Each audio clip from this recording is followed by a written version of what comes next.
अस्सलाम वालेकुम। क्या हाल है बेटा आप लोगों के? होपफुली बहुत अच्छे से होंगे आप लोग हमेशा की तरह और हमेशा ही ऐसे रहिए। आज हम स्टार्ट कर रहे हैं एक न्यू टॉपिक। जैसा कि आपको नज़र आ रहा है momentum and Newton second law and finally हम स्टडी करेंगे इम्पल्स को। लेकिन ये सारी चीज़ें बच्चे स्टडी करने से पहले ये बात ज़रूर बताना चाहूँगा कि हम एग्जांपल्स भी देखेंगे, यूनिट भी देखेंगे, डायमेंशंस भी देखेंगे, तो साथ जुड़े रहिएगा इस टॉपिक के। तो सबसे पहले हम बच्चे मोमेंटम को डिफ़ाइन करते हैं कि मोमेंटम है क्या। सर हमको मोमेंटम तो पहले समझा दीजिए। तो बच्चे देखिए मोमेंटम क्या होता है, हम इसको यहाँ पे लिखते हैं product of mass and velocity. Sir ये तो हमको आता था, तो ये बेटा आपकी बुक में भी लिखा हुआ है, the product of mass and velocity is called, क्या कहते हैं सर उसको? सर उसको तो हम मोमेंटम कहते हैं। तो बच्चे हम भी तो यही बात कह रहे हैं, लेकिन अभी तक आपको समझ नहीं आ रही होगी ये बात। तो हम इसको एक और डेफिनेशन में लिखेंगे तो हमें ज़्यादा अच्छा फील आने वाला है, ज़्यादा अच्छे से समझ आने वाला है। वो क्या बच्चे, हम इसको एक सेकेंड डेफिनेशन में क्या करते हैं, चेंज करते हैं। सर ज़रा करिए, हम कहते हैं कि motional effect of a body is called motional effect of a body is called momentum. तो अब जब कुछ बात समझ आ रही होगी या मैं अभी समझा देता हूँ आपको कि देखिए यहाँ तो जो पहला डेफिनेशन था हमने सिंपल ये बोला था कि मास और वेलोसिटी का जो प्रोडक्ट है, हासिल ज़र्ब है, उसको हम क्या बोलते हैं, मोमेंटम बोलते हैं। लेकिन कहानी कुछ इस तरह से है, हम ये कह रहे हैं कि motional effect of a body is called momentum. ये ज़्यादा अच्छा फील दे रहा है। क्या मतलब बच्चे, मोशन की वजह से इफेक्ट, और मोशन की वजह से इफेक्ट तो हर बॉडी का होगा। कोई भी बॉडी मोशन में है तो मोशन का इफेक्ट तो होगा। फॉर एग्जांपल आप जा रहे हैं और आपके हाथ में मोबाइल है और आप किसी चीज़ से टकरा जाते हैं, किसी सेकंड पर्सन से जाके आप टकरा जाते हैं, तो आपने अपना मोशनल इफेक्ट उसको दे दिया है। आपके मोशनल इफेक्ट उसको मिलने से हो सकता है वो गिर जाए, या हो सकता है अपनी जगह से हट जाए। तो क्या हुआ कि आपने अपना मोशनल इफेक्ट उसको दिया, तो इन अदर वर्ड्स आपने अपना मोमेंटम बेटा जी उसको दे दिया। ठीक, या मैं ये कहता हूं कि एक साइकिल आ रहा है और एक ट्रक आ रहा है, मैं कहता हूं कि दोनों में से मोमेंटम किसका ज़्यादा है, तो आप उन दोनों के सामने खड़ा होकर चेक कर लीजिए। फॉर एग्जाम्पल ट्रक के सामने जो बंदा खड़ा होगा उसको जब ट्रक हिट करेगा तो वो काफ़ी दूर जाके गिरेगा। जो साइकिल के सामने बंदा खड़ा होगा, साइकिल उसे टकराएगा, वो भी गिरेगा लेकिन इतना दूर नहीं गिरेगा। ऐसा क्यों हुआ? ऐसा इस वजह से हुआ कि बच्चे ट्रक का मोमेंटम मैनी टाइम्स ज़्यादा है। किसके मोमेंटम से? साइकिल के मोमेंटम से।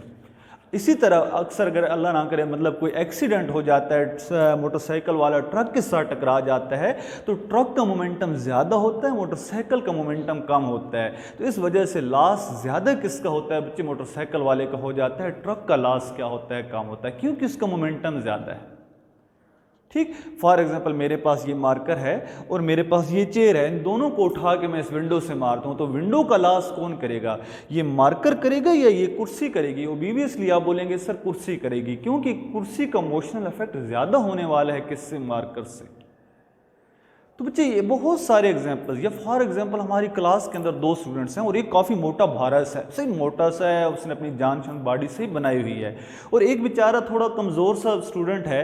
तो हम उन दोनों को कहते हैं कि आइए ज़रा आपस में कोलिजन करिए, टकराइए। तो टकराने से क्या होगा? शायद उस मोटे बंदे को तो कोई फ़र्क ना पड़े, मोटे स्टूडेंट को तो कोई फ़र्क ना पड़े, लेकिन वो जो पतला बेचारा होगा, जो कमज़ोर होगा, वो गिर जाएगा। ठीक, तो बच्चे क्या हुआ, मैं आपसे कहता कि मोमेंटम किसका ज़्यादा है, तो आप स्ट्रांगली ये बात कहेंगे कि सर उसका मोमेंटम ज़्यादा है जिसका साइज मैस बड़ा है। Is it clear? वो दोनों आए टकराए, लेकिन गिरा कौन? ये कमज़ोर वाला, वो स्ट्रांग वाला नहीं गिरा। तो बच्चे डेली लाइफ के अंदर तो पत्नी कितने एग्जाम्पल्स मौजूद हैं, लेकिन थोड़ा हम आगे चलते हैं। मैं आपसे बड़ा एक इंटरेस्टिंग क्वेश्चन करता हूँ यहाँ पे। चलिए मैं आगे देखते हैं। मोमेंटम का सर क्या कोई फार्मूला भी है? तो बच्चे बिल्कुल है। फार्मूला क्या है मोमेंटम का? इसको डिनोट करते हैं P से, और ये क्या होता है? Product of mass and velocity. Is it clear? M is for mass and V for velocity. ठीक, तो बच्चे क्या बोला हमने? ये V वेलोसिटी। तो product of mass and velocity क्या है बच्चे? इसको हम बोलते हैं मोमेंटम। ठीक। अब सर क्या इसका कोई यूनिट भी है? तो बेटा जी बिल्कुल इसका यूनिट भी होगा और हम उसको भी स्टडी करेंगे। सर यूनिट क्या होगा? तो देखिए मास का यूनिट बेटा क्या होता है? किलोग्राम, और वेलोसिटी का यूनिट क्या होता है? मीटर पर सेकेंड। इसको हम यूँ भी लिख सकते हैं किलोग्राम मीटर पर सेकेंड, या इसको यूँ भी लिखा जाता है बच्चे न्यूटन सेकेंड, जो आगे जाके मैं आपको बिल्कुल एक्सप्लेन करने वाला हूँ कि हम इसको न्यूटन सेकेंड कैसे लिखेंगे और क्यों लिखेंगे। Is it clear? तो SI बच्चे जो सिस्टम इंटरनेशनल या स्टैंडर्ड इंटरनेशनल सिस्टम के अंदर बच्चे जो यूनिट है मोमेंटम का वो क्या है? किलोग्राम मीटर पर सेकेंड। ठीक। सो मतलब कि अगर एक ऑब्जेक्ट 1 किलोग्राम का है और वो कितना मूव कर जाता है? 1 मीटर पर सेकंड की वेलोसिटी से मूव करता है, तो हम ये कहते हैं कि उसका मोमेंटम कितना है? 1 किलोग्राम मीटर पर सेकंड। तो बहरहाल बच्चे हम निकाल भी सकते हैं किसी भी ऑब्जेक्ट का मोमेंटम। अगर आप वहाँ मास की वैल्यू पुट करेंगे और वेलोसिटी की वैल्यू पुट करेंगे तो आपको किसी भी बॉडी का मोमेंटम निकालना मुश्किल नहीं होगा। अब बच्चे आपके क्वेश्चन में आपके माइंड में एक बात आई कि सर मोमेंटम को हम P से क्यों डिनोट करते हैं? आया हम मोमेंटम को P से क्यों डिनोट करते हैं? किसी और सिंबल से भी तो हम P को डिनोट कर सकते हैं। तो बच्चे P को हम इसलिए P से इसको डिनोट करते हैं कि न्यूटन ने जो बुक लिखी थी उसका नाम था प्रिंसिपल ऑफ प्रिंसिपिया।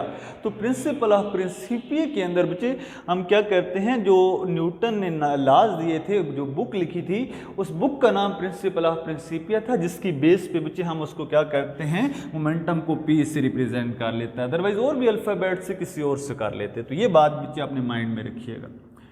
अब सर एक और बच्चे मैं आपको एक बात कहता हूं, जरा सोच के जवाब दीजिएगा। हमारे पास एक साइड पे एक ट्रक खड़ा है, लाइक दिस। सर ये कैसा ट्रक है? चलें एक गुजारे के लिए बना रहा हूं बच्चे। और इस साइड पे हमारे पास एक साइकिल खड़ा है। साइकिल तो नहीं बनाना होगा सर, आपकी डायग्राम बहुत अच्छी है। चलें बच्चे इस साइड पे एक साइकिल खड़ा है, इस साइड पे एक ट्रक खड़ा है। तो मैं आपसे ये कहता हूँ कि भाई बताइए मोमेंटम किसका ज़्यादा होगा? तो आप मुझे क्या आंसर करेंगे? आप सर मुझे यही कहेंगे भाई सर ट्रक का मोमेंटम ज़्यादा है। अक्सर स्टूडेंट्स ऐसा कहते हैं। तो नहीं बेटा जी, इसका मोमेंटम भी 0 है और इसका मोमेंटम भी 0 है, क्योंकि ये भी रेस्ट पे है और ये भी रेस्ट पे है। तो जब दोनों रेस्ट पे हैं तो P इज इक्वल टू क्या हो जाएगा बच्चे? mv v0। P is equal to क्या हो जाता है? mv v0। तो आपके पास दोनों का आंसर क्या आएगा?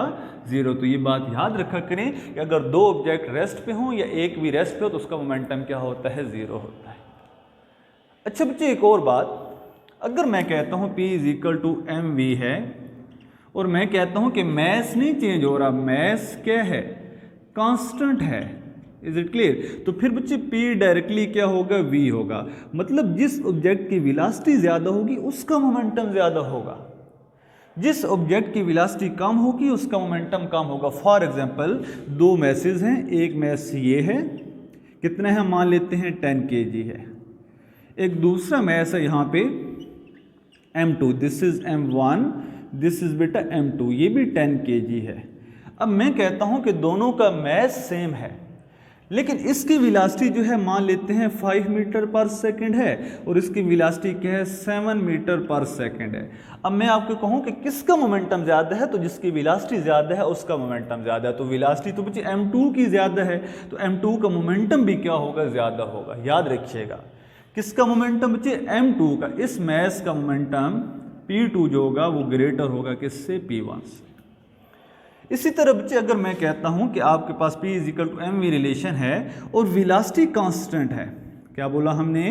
कि वेलोसिटी जो है बच्चे वो कांस्टेंट है। अब क्या होगा? P डायरेक्टली क्या होगा? m होगा। मतलब v क्या है यहाँ पे? कांस्टेंट। यहाँ पे ऊपर क्या था? m कांस्टेंट था, अब यहाँ पे क्या है? v constant. For example sir वो कैसे? v constant. ठीक। सो हम ये कहते हैं कि एक ऑब्जेक्ट है, फॉर एग्जाम्पल ये, अब उसकी वेलोसिटी कितनी है? मान लेते हैं इसकी वेलोसिटी है 5 मीटर पर सेकेंड। मैस इसके कितने है? 10 किलोग्राम। एक दूसरा ऑब्जेक्ट है बेटा, उसका मैस कितना है? हम मान लेते हैं 8 किलोग्राम और उसकी स्पीड कितनी है? वेलोसिटी 5 मीटर पर सेकेंड। अब अगर मैं आपसे ये कहता हूं कि बताइए बच्चे किसका मोमेंटम ज़्यादा है, तो भी देखिए वेलोसिटी तो दोनों की सेम है, जो m1 की है वो m2 की भी है, लेकिन आप देखें कि m1 का मास ज़्यादा है, m2 का मास कम है, तो जिसका बच्चे मास ज़्यादा उसका मोमेंटम ज़्यादा, तो यहाँ पे आप क्या बोलेंगे P1 greater than P2। Is it clear? जी सर। तो याद रखिएगा बच्चे, जिस ऑब्जेक्ट का मास ज़्यादा उसका मोमेंटम ज़्यादा, और अगर दोनों ज़्यादा होंगे, जिस चीज़ का मास भी ज़्यादा होगा वेलोसिटी भी ज़्यादा होगा, उसका मोमेंटम भी ज़्यादा होगा। क्लियर? जी सर। तो बहरहाल बच्चे ये चीज़ें मोमेंटम से रिलेटेड सारी आप क्या रखेंगे, अपने माइंड में रखेंगे। ठीक, डेफिनेशन क्या है? Motional effect of a body is called momentum. ठीक, या product of mass and velocity is called momentum. Formula clear? Unit clear? क्यों रिप्रेजेंट करते हैं मोमेंटम को P से? क्योंकि न्यूटन की बुक प्रिंसिपल ऑफ प्रिंसिपिया के जो पहला लेटर है P, इस वजह से उससे डिनोट करते हैं। दोनों ऑब्जेक्ट रेस्ट पे होंगे, मोमेंटम जीरो होगा। मास कांस्टेंट होगा, फिर क्या होगा? वेलोसिटी कांस्टेंट होगी, फिर क्या होगा? वेलोसिटी कांस्टेंट होगी, एक जैसी होगी दो ऑब्जेक्ट्स की, तो जिसका मास ज़्यादा होगा उसका मोमेंटम ज़्यादा होगा।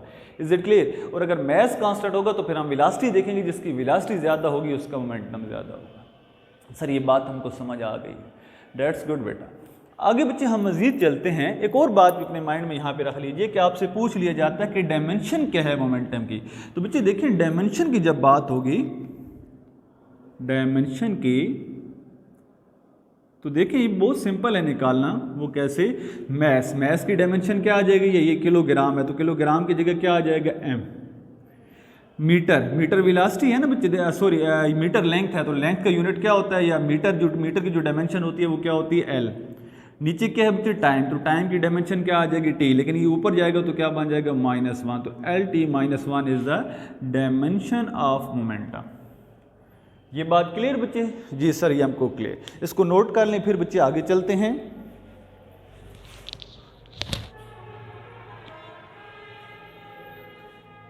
अब बच्चे देखिए हम मज़ीद आगे कर रहे हैं न्यूटन के मोमेंटम और न्यूटन का सेकंड लॉ। इसको भी हम अच्छे से समझते हैं। आप मेरे साथ रहिएगा इस टॉपिक के अंदर। चीज़ें बच्चे आपके काम की हैं, इंशाल्लाह आपको खुद फील होगा कि ये चीज़ें सर क्लियर हो रही हैं। And in case of some problem आप बेशक कमेंट सेक्शन में नीचे कमेंट करें, आपको आंसर ज़रूर दिया जाएगा। Is it clear? जी सर। अच्छा बच्चे, अब हम आगे आते हैं कि मोमेंटम और न्यूटन के सेकंड लॉ का आपस में क्या रिलेशन है। What is the relation between momentum and Newton second law? तो देखिए बच्चे, मैं बड़ी आसान बात आपसे कह रहा हूँ। ये मार्कर है, अभी ये रेस्ट पे था, अब ये चलना शुरू हुआ। जो ही ये चलना शुरू हुआ तो मान लेते हैं ना कि इसकी जो इनिशियल वेलोसिटी है vi है, जो इसकी इनिशियल वेलोसिटी है, initial velocity is equal to vi। Is it clear? कितनी थी? मान लेते हैं ये 5 मीटर पर सेकंड थी, मतलब 1 सेकंड के अंदर कितना चल रहा था? 5 मीटर। अब जो ही बच्चे यहाँ पे पहुंचा तो फोर्स ज़्यादा हो गई, एक एक्सटर्नल फोर्स लगी जिसने इसकी वेलोसिटी को ज़्यादा कर दिया। एक फोर्स F लगती है जो इसकी वेलोसिटी को 5 से क्या कर देती है? 10 कर देती है। इसकी वेलोसिटी चेंज हो गई। जब ये स्टार्ट में था 0 था, लेकिन जब थोड़ा सा चला तो हमने बोला इसकी इनिशियल वेलोसिटी कितनी है? vi। कितनी माना 5 मीटर पर सेकेंड। जब ये 5 मीटर पर सेकंड से चल रहा था तो हमने कहा एक फोर्स लगी जिसने इसकी वेलोसिटी को क्या कर दिया? चेंज। कितना चेंज किया? हमने कहा इसकी जो फाइनल वेलोसिटी है, फाइनल वेलोसिटी है बच्चे जो, वो कितनी हो गई है सर? वो vf हो गई है। वो कितनी हो गई है? मान लेते हैं 10 मीटर पर सेकंड हो गई है। तो सर जब इसकी वेलोसिटी, फॉर एग्जांपल एक मास था यहाँ पे, इज इट क्लियर? इसकी इनिशियल वेलोसिटी जब इसके ऊपर फोर्स F लग रही थी तो इसकी इनिशियल वेलोसिटी जो vi थी, हमने कहा कितनी है? 5 मीटर पर सेकेंड। आपको समझाने के लिए जस्ट। अब हमने कहा कि एक फोर्स जब एक्सटर्नल और लगी तो इसकी वेलोसिटी क्या होगी? चेंज होगी। कितनी चेंज हुई? हमने कहा इसकी वेलोसिटी हो गई है 10 मीटर पर सेकंड। जो vf हो गई है वो 10 मीटर पर सेकंड होगी। मास वही है, लेकिन एक फोर्स लगने से वो जो ऑब्जेक्ट जिसकी इनिशियल वेलोसिटी 5 थी वो कितनी हो गई? 10 हो गई। सर ये बात तो क्लियर हो चुकी है। अब हम ये कह रहे हैं कि जब ये यहाँ से वहाँ गए, इस पोजीशन A से B गए, तो बच्चे इसने कुछ टाइम भी तो लिया होगा ना। मान लेते हैं यहाँ टाइम 2 सेकंड था तो वहाँ कितना हो गया? 4 सेकंड। तो कुछ टाइम में चेंज भी तो आया, तो मान लेते हैं वो टाइम कितना है? t ही है। ठीक, इसने कितना टाइम लगाया? डेल्टा t या t टाइम लगाया। अब हम ये कह रहे हैं कि जब इसके ऊपर फोर्स लगी, इसकी इनिशियल वेलोसिटी वी आई से कितनी हो गई, वी एफ हो गई, 5 से कितनी हो गई 10। तो जब वेलोसिटी में चेंज आता है तो बच्चे उसको हम क्या बोलते हैं, एक्सेलरेशन। आप सब लोगों को पता है कि एक्सेलरेशन क्या होता है।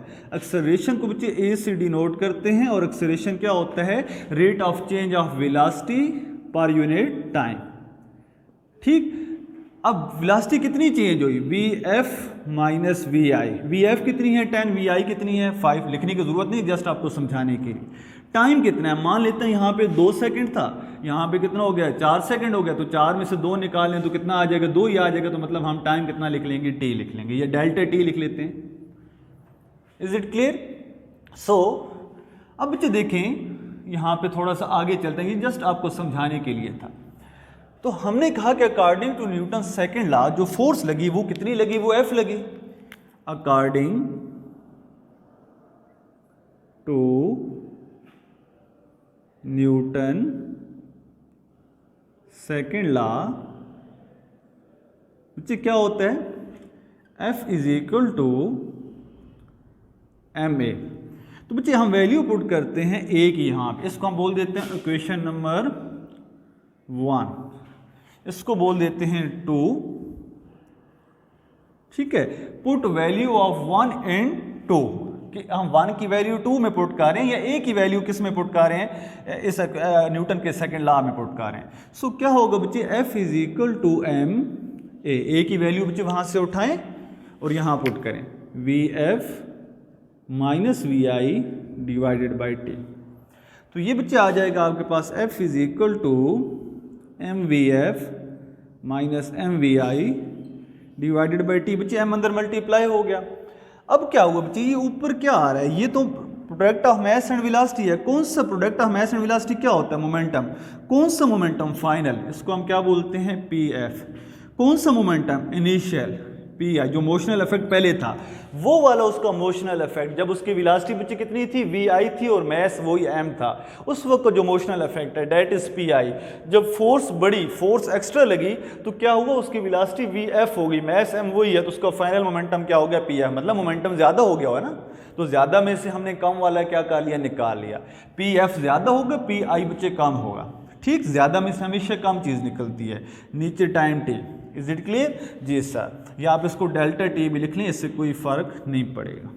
ठीक, तो ऊपर क्या आया बच्चे, delta P divided by delta T.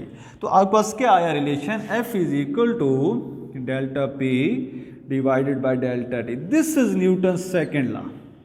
बच्चे जो न्यूटन ने लॉ दिया था, याद रखिएगा, वो ओरिजिनल फॉर्म में ये था, और ये उस वक्त के लिए था बच्चे जब आपका मास भी चेंज हो रहा हो, वेलोसिटी भी चेंज हो रही हो और मास भी चेंज हो रही हो, तो आप ये वाली इक्वेशन यूज करते हो।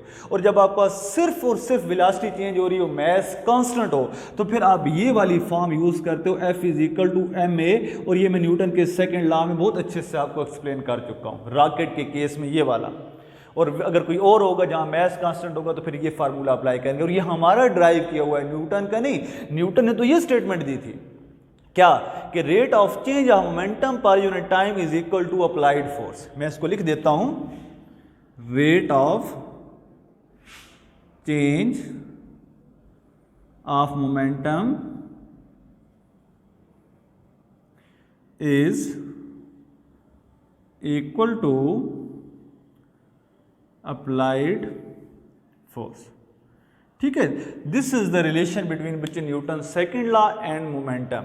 क्या है कि बच्चे जो momentum per unit time change होता है वो डायरेक्टली है फोर्स के। फोर्स ज्यादा लगेगी, मोमेंटम ज्यादा चेंज होगा।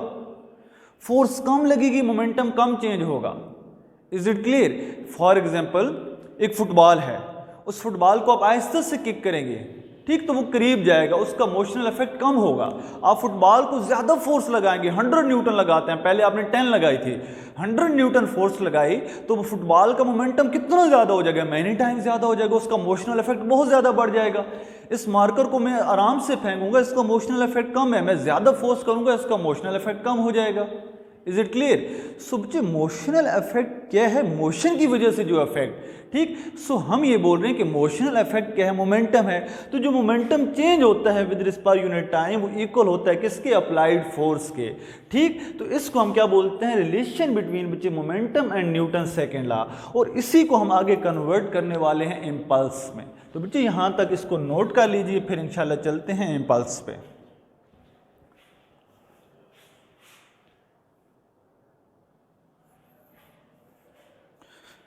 आगे बच्चे देखते हैं इम्पल्स को। इसको आप अपनी वर्डिंग में लिखेंगे कि consider sir an object whose mass is m and initial velocity is vi, when we apply a force then its final velocity will become f, ठीक है। then rate of change of acceleration A is equal to vf minus vi divided by t, then according to Newton's second law f is equal to ma, then we put value of acceleration in this relation। कौन से relation में? f is equal to ma में। तो जो यहाँ put करेंगे then finally we got the answer, f is equal to rate of change of momentum per unit time, and this is the relation between Newton's second law and momentum, and this is also called Newton's second law। क्या कि rate of change of momentum per unit time किसके equal होगा? Applied force के। और यहाँ पे एक और बात बच्चे मिस होगी, f is equal to del p divided by del t। तो बच्चे इसको मैं यूँ लिख दूँ, f is equal to del T, या जस्ट इसको मैं टाइम t लिख देता हूँ, इज इक्वल टू क्या आ जाएगा? Del p। तो बच्चे मोमेंटम, तो मोमेंटम का यूनिट क्या है? फोर्स का यूनिट न्यूटन, टाइम का यूनिट सेकंड। तो मोमेंटम का यूनिट बच्चे क्या आ गया? Newton second. तो हमने बोला था कि मोमेंटम का एक और यूनिट भी होता है जिसको हम क्या बोलते हैं? Newton second. तो ये बात भी याद रखिएगा, मोमेंटम का यूनिट न्यूटन सेकंड भी हो सकता है, जो मिस होगी। अच्छा बच्चे, अब हम इसी रिलेशन को इन टर्म्स ऑफ इम्पल्स लिखते हैं। अभी बच्चे हमने एक रिलेशन निकाला था, F is equal to del p divided by t या del t. Is it clear? जी सर। तो अगर इस रिलेशन को मैं यूं लिख दूं, डेल टी को हम टाइम टी ले लेते हैं और is equal to del P ही रहने देते हैं।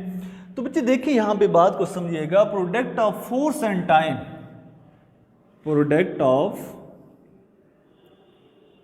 Force and short interval of time, short interval of time is called impulse. क्या बात बच्चे, इसकी क्या बात आपको समझ? इम्पल्स होता है धक्का देना। अब आप अपने, कोई आपका दोस्त है और आप उसको धक्का दिए जा रहे हैं और वो उसको 5 मिनट आप धक्का दिए जा रहे हैं, तो आप कहते हैं मैंने धक्का दिया। नहीं बच्चे, इम्पल्स को हम इस तरीके से डिफाइन नहीं करते। हम कहते हैं कि फोर्स बड़ी या छोटी हो सकती है, लेकिन टाइम इंटरवल क्या होगा? छोटा होगा, ठीक। तो एक शार्ट टाइम के अंदर किसी भी ऑब्जेक्ट के ऊपर जो फोर्स लगेगी उसको हम क्या बोलते हैं? इम्पल्स। अपने लफ्जों में हम इसको क्या कहते हैं? धक्का दे देना। जिस तरह आपका दोस्त खड़ा और आप जाके अचानक से फोर्स लगाते हैं, फोर्स बड़ी हो सकती है लेकिन कितने टाइम के लिए लगी? वो थोड़े से टाइम के लिए लगी, तो आपने क्या दिया? उसको इम्पल्स दे दिया, आपने मोशनल इफेक्ट उसको दे दिया, आपने उसको मोमेंटम ट्रांसफर कर दिया। कब मोमेंटम ट्रांसफर किया? जब आपने फोर्स लगाई। कितने टाइम में? टी टाइम में। टी टाइम में आपने फोर्स अप्लाई की तो क्या मिला? मोमेंटम मिला। किसको? उस बॉडी को। तो वो जो उसको मोमेंटम मिला है कब? फोर्स लगाने से टाइम टी के अंदर या शॉर्ट टाइम इंटरवल टी के अंदर, उसको बच्चे हम क्या बोलते हैं? इम्पल्स बोलते हैं, ठीक। अब इस इम्पल्स की बड़ी बच्ची एप्लीकेशन है। फॉर एग्जाम्पल एक बॉल आ रहा है, फील्डर, आप अक्सर देखें जो फील्डर होता है वो उस बॉल को कैच करता है, तो वो यहाँ हाथ नहीं रखता, यहाँ नहीं रखता। ऐसा नहीं होता, कभी भी आप क्रिकेट देखते हैं तो ऐसा नहीं होता कि यहाँ हाथ रोक के कैच करे, बल्कि वो यूं लेके यूं आ रहा होता है, कैच कर रहा होता है। ऐसा क्यों होता है बच्चे? टाइम टी की वैल्यू ज़्यादा हो रही होती है, क्योंकि मोमेंटम तो कांस्टेंट होता है। यहाँ पे भी करेगा तो मोमेंटम वही है, यहाँ पे भी करेगा मोमेंटम, मोशनल इफेक्ट तो है उस बॉल का काफ़ी ज़्यादा है। आप क्या करेंगे कि अगर बच्चे उसको टाइम वो शॉर्ट इंटरवल के लिए करेंगे तो बहुत तेज़ी से आपको क्या लगेगा? वो धक्का लगेगा और आपको दर्द फील होगा, पेन फील होगा, आपका डैमेज हो जाएगा।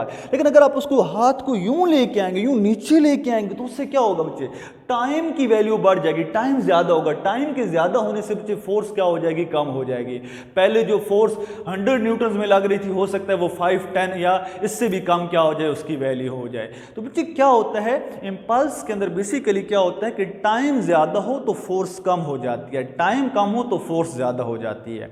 फॉर एग्जांपल वो आपने देखे वो लोग ये जो गेम्स होती हैं जितनी भी ओलंपिक्स होती हैं वहाँ पे देखें वो लंबी सी स्टिक होती है, वो भाग के आ रहे होते हैं और वो एक बैरियर होता है, उसको ना उन्होंने जंप करना होता है। एक बंदा आ रहा होता है, एक बैरियर होता है और उस बैरियर को उसने क्या करना होता है, जंप, और उसको जंप करने से अगली साइड पर जब वो जाता है तो वहाँ पर एक बहुत बड़ा फोम का मैट्रिक्स पड़ा होता है।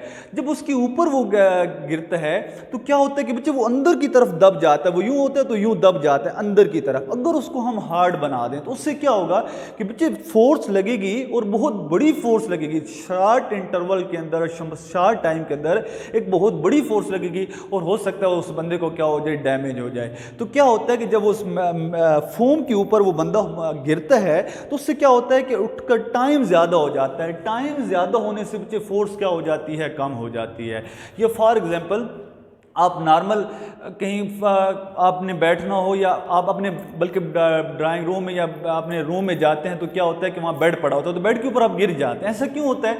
क्योंकि वहाँ टाइम बढ़ जाता है, फोर्स क्या हो जाती है, कम हो जाती है। लेकिन वही किसी हार्ड जगह पे आप गिरे तो आपके बच्चे कोनियाँ जो हैं या घुटने जो हैं उनको क्या हो सकता है, डैमेज हो सकता है। क्यों? कि टाइम ज़्यादा होगा बच्चे, टाइम कम होगा तो फोर्स क्या लगेगी, ज़्यादा लगेगी। Is it clear? मोमेंटम भी ज़्यादा होगा, ऑब्वियसली मोमेंटम तो दोनों केसेस में सेम है, लेकिन एक जगह आप डैमेज से बच गए, एक जगह डैमेज हो रहा है। अक्सर आप कहीं भी देखें कि बल्कि मूवीज़ में अक्सर ऐसा होता है, आप बेशक देख लीजिएगा कि वो हाइट से जब जंप करते हैं तो नीचे ना एक बच्चे उन्होंने वो सॉफ्ट सा ऑब्जेक्ट रखा होता है, गुब्बारा टाइप रखा होता है, उसके ऊपर वो लोग गिरते हैं। तो उसके गिरने से क्या होता है कि टाइम बढ़ जाता है। जब टाइम बढ़ता है बेटा, टाइम बढ़ने से क्या होता है, फोर्स कम लगता है, और फोर्स कम लगने से बच्चे क्या होता है कि डैमेज से हम अगेन क्या होते हैं, बच जाते हैं। मोमेंटम उतना ही ट्रांसफर होता है, मोमेंटम उतना ही, इमोशनल इफेक्ट उतना ही होता है। ये नहीं होता कि बच्चे आप सॉफ्ट ऑब्जेक्ट के ऊपर गिरेंगे तो मोमेंटम और होगा आपका, और आप किसी हार्ड के ऊपर गिरेंगे तो आपको मोमेंटम होगा। दोनों केसेस में आपको मोमेंटम एक जितना था, लेकिन मोमेंटम एक जगह टाइम के ज्यादा होने से बच्चे क्या होगा, आपके ऊपर फोर्स कम लगी।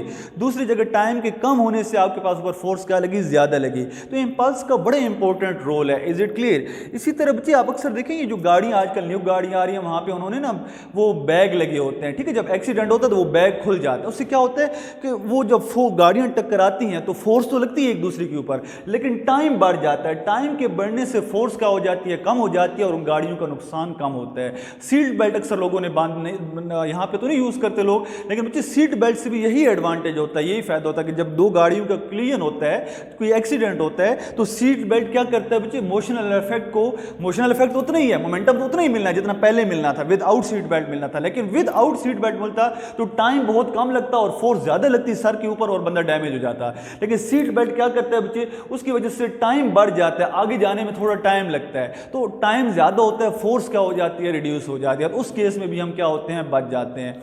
तो डेली लाइफ के अंदर बच्चे बहुत सारे एग्जांपल है। आपने पंच लगाना है किसी को, किसी हार्ड जगह पे लगाएंगे तो आपका अपना हार्ट डैमेज होगा। क्यों? कि टाइम क्या है, कम लगेगा, फोर्स ज़्यादा लगेगी। लेकिन वही पंच आप अगर किसी फोम के ऊपर या किसी सॉफ्ट ऑब्जेक्ट के ऊपर लगाएं, कोई कपड़ा नुमा या रुई नुमा इस तरह लगाएं, तो फिर क्या होगा बच्चे, टाइम जो होगा वो क्या हो जाएगा, ज़्यादा हो जाएगा, फोर्स क्या हो जाएगी, कम हो जाएगी। तो बच्चे इम्पल्स को हम किससे डिनोट करते हैं, इम्पल्स को हम आई से डिनोट करते हैं। Is it clear? इम्पल्स किसके इक्वल होता है, याद रखिएगा, इम्पल्स इक्वल होता है rate of change of momentum के। मोमेंटम ज़्यादा चेंज, इम्पल्स ज़्यादा चेंज। मोमेंटम कम चेंज, इसका मतलब इंपल्स भी क्या है, कम है। इंपल्स का भी वही यूनिट होगा जो मोमेंटम का है। मतलब इंपल्स का यूनिट क्या होता है, फोर्स का यूनिट न्यूटन, टाइम का यूनिट सेकंड। तो इंपल्स का यूनिट भी क्या होगा बच्चे, न्यूटन सेकेंड। तो इंपल्स की बच्चे डेली लाइफ के अंदर बहुत सारे एग्जांपल्स हैं, अभी भी 4, 5, 7 एग्जांपल्स और भी मैं दूं तो बच्चे हम कर सकते हैं, लेकिन इतनी ही काफ़ी हैं। इन चीज़ों को अच्छे से समझिएगा और इंशाल्लाह नेक्स्ट लेक्चर में हम मिलते हैं आपको एक न्यू टॉपिक के साथ। अल्लाह हाफिज़, थैंक यू वेरी मच।